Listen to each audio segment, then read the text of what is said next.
Some of us think get to sleep before the race. What's that? Some of us think get to sleep before the race. I did. I know. But you told me. You know? You didn't tell anybody my secret, did you? This one. Well, I'm about to. Because that's gonna be my plan. Oh. Has that already been in here, anybody? It's just for trucks. It's Just the winner? just the winner. Just making sure. I didn't know if I needed to do any damage control. No. We will go ahead and continue our media availabilities for this evening. This morning, we're now joined by our winner, Ross Chastain, driver of the number 45 Chevrolet for Nice Motorsports. Ross, congratulations. Can you tell us about the race and what you've learned tonight that you might be able to carry over to tomorrow and Sunday? Well, good morning. Good morning. It was wild to look down at my watch when I got out of the truck and see 12:36 was the first time I looked down. So I did take a nap before the race, so I learned that I want to take more naps. That's for sure. What did I learn? Just the reason I do all this is it's the same racetrack with a race car you're trying to go as fast as you can in. So yes, the transmission's different. It's H pattern. The end of the race on that last restart, I was looking down on my third gear upshift to make sure I went to third. I checked the mirror, seeing if I was clear of the 98 as the one pushed me. So weird to say that. And then made sure I pushed up to third instead of pulling back to third like the Cup car. Pit road, getting on and off pit road, pit boxes, all that. That's what I learned. Just getting into the rhythm, how slick everything is here, how quick we fall off. Yeah, it's all those little things. There's not one thing glaring, but just the repetition and the getting back into it here at Darlington. We'll go ahead and open it up for questions. If you have one, please raise your hand. We'll get a mic to you. We'll start here with Bob and then go in the back to Jacob. Bob Parkers, Fox Sports. Were you asleep because you thought you weren't going to race tonight, or were you just taking a nap so you were rested in case you did race? Just taking a nap. I thought we were going to, but it just kept sprinkling, kept drizzling rain, and I was laying on the floor of the hauler, so nothing fancy, just laying flat on the ground. Somebody was kind enough to turn the lights down for me, and I just laid there and fell asleep. Pretty tired, just in general, just been doing a lot, going a lot, traveling, pushing hard. This is prime time for a lot of things, competition, business in my life, both sides, and yeah, I try to get in naps when I can. So it was an early morning getting up to drive down. We were at the out of vocational school just up the road at 9 this morning. So to get out of Mooresville and make it down here was early, just another early start. So naps are semi-regular for me, but I thought we'd race. But I made sure to stay in position that people would see me if they did call us to our trucks early or something quickly. I had people that knew I was napping and knew to come get me if they needed to. But I really need to get a pillow. I was gonna say no. Like, were you on the Flat on my back on the floor on the carpet, like just a rug actually, rubber floor, carpet rolled out on it. Yeah, I don't know. For a little while, it feels okay. It feels good on my back. I don't sleep on the floor every night, Bob. You're looking at me kind of funny. Actually, I was wondering if the watermelon could make a pillow. The pieces that are left out on the front stretch, yes, that'd be a nice little pillow. But 3 hours ago, no, it was no. I'll just leave it at that. We'll go to Jacob. I'm not sure how to follow that, honestly. Ross, I think back, 5 or 6 years ago now. That feels weird to say in itself, but your career kind of went into overdrive here. I think the first, big memory that sticks out to me is when you were in the Ganassi car and were challenging for the win in the Xfinity race here several years back, and everybody went, "Oh, there's Ross Chastain." What's it mean to you now to come back here and be able, not how you expected it, but to be able to leave with that trophy at the end of the night? Well, yeah, first off, it's great to see you, Jacob. Really glad you're here, man. It's good to see you back. 5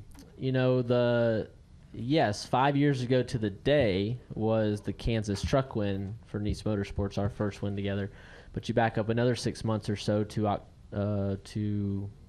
September-ish of that year, maybe. Yeah, September of 18. So, yeah, 5.5 years ago, and 6.5 years ago is when I didn't know it then, but the first time they saw me over in turn 2 with the Sports and Entertainment, their hospitality bus, and I was just getting the tanks pumped, and I had drove it down and filled it up with fresh water and put a few groceries in it and towed my truck and was staying in a hotel. So they saw me, and then several months later, Spire kept pushing that group to give me a couple shots, and it worked out later on that year. So yes, I remember so much about that weekend. I remember so much about, 5 years ago, the truck win, but also, yes, the Xfinity here is, I'll never not remember that. And I've said it for 5.5 years that no matter what, good, bad, career goes great, career fails, I farm watermelons, I never farm watermelons again, whatever it is,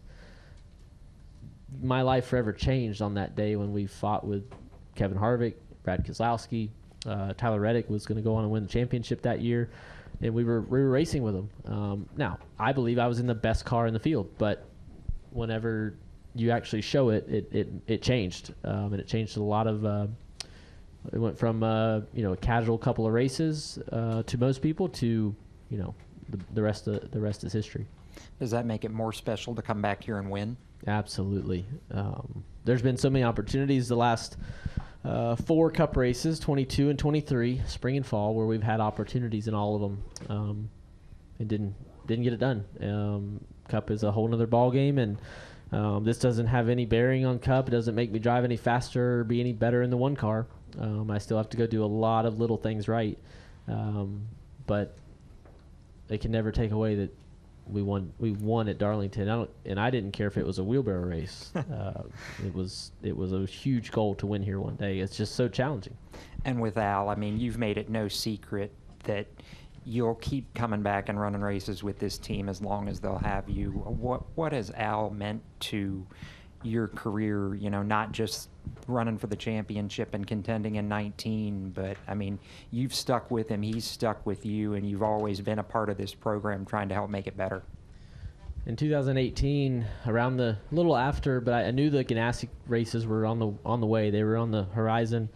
I got a call one evening from an unknown, I didn't know who it was, a 704 though, Mooresville number, and I answer every one of those because I never know if it's going to be somebody calling to asking to send me their resume so I can take it into the race shop, or if it's going to be somebody offering me a ride. I never know which side it's going to be. So it was Cody Efall, and he asked if I'd come by their shop and look at their trucks, and they were thinking about asking me to drive. And I had raced against them in a premium motorsports truck at Atlanta. And so I had 3 races quickly on the horizon with Nice and at the end of 18. So yes, the Ganassi opportunity is the bright one, and it's what everybody remembers. But at the same time, Bristol, Homestead, and Bristol, Texas, Homestead at the end of 18, I ran the Nice truck, a third one. So you fast forward to when the Ganassi ride went away, and we took a little while to convince myself, but we switched points. And when we won those races, Kansas,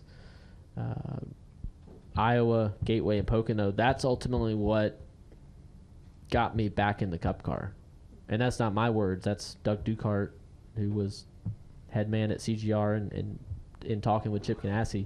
That those races for Nice in 19 when we were winning were a huge part of getting back in the Cup car in 2021. So I know it might be kind of hard to follow the timeline, but that's great to get me, got me back to Cup. But the relationship with Al, Cody Efall, going out to Texas, having beers and drinking Busch Light back in 2019 when we had no idea that it would ever come our way on the business and sponsorship side, but we sat down there and ate great steaks and drank cold beer, and going out and learning about the water and fuel lube truck business is just been so cool. Al Nice sells water in the desert, so and he builds the best water trucks, so tonight he built the best race truck as well, and he's my friend. He's like a grandfather to me, but we're really close, and we talk regular, and I just want to do so much with Al. And look, there's times that there's been other teams and other trucks that are faster, and they're they're hitting on it and they're just everything's going right for them. But I want to do it with Nice, and I'll do that, like you said, as long as they'll have me. Are there any other questions for Ross? Go right there. Max Corcoran, Race Face Digital. I just wanted to go back to what Bob was talking about earlier, about like the late nights and whatever. I just want to know, how do you as a driver prepare for, like, you have an early morning tomorrow with practice at, I think, 10 a.m. So it's currently 1:15 in the morning. So how do you prepare yourself for a late night like tonight and an early morning, like after the delay and everything like that? Yeah, it'll be a light, maybe protein shake or something tonight. Peel out of here, head to the hotel, drop this off in the one hauler, and I will see the Nice boys before they leave. But I'll basically just go straight shower, brush my teeth, bed, wake up. It'll be a light breakfast as well. I'll sleep as long as I can until I think I need to be here an hour and a half ish before practice. Maybe it might be just an hour tomorrow, but I'll meet with my team, just be around them and go through any last things. I've been in truck mode the last today and really yesterday, just preparing mentally because the truck is not natural to me right now. I'm doing so much Cup simulating with our DIL simulators and all the stuff we do with Cup. Truck, it gets on the back burner a lot. So yesterday and today have been all about trucks. So yeah, I will. I'll get as much sleep as I can. That's number one. Good smoothie in the morning before practice qualifying, and then I will sleep. I promise you that, because it's 100 less miles, but it's Darlington in a Cup car, and my Garmin watch, they give us like a body battery metric, and it's at 5. It's at the bottom. It doesn't go lower than 5. And by Sunday morning, it'll be back at 100, but it'll take all the way till then to get it there. I bet that trophy to your right makes it all worth it, though. Well, it doesn't charge the body battery, but it sure charges the heart. I mean, it means so much. And yes, I cannot put into words what it means, and all the little nuances of it being our sponsor, like my program that we built with my group.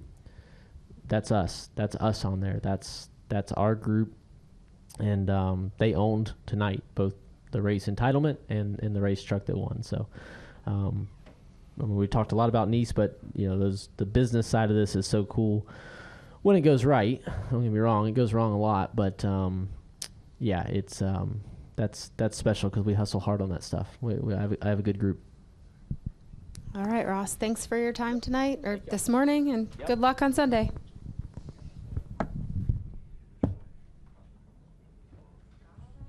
Got it. Yeah. That's going to get you down to 4. Lifting that up's going to get you down to 4.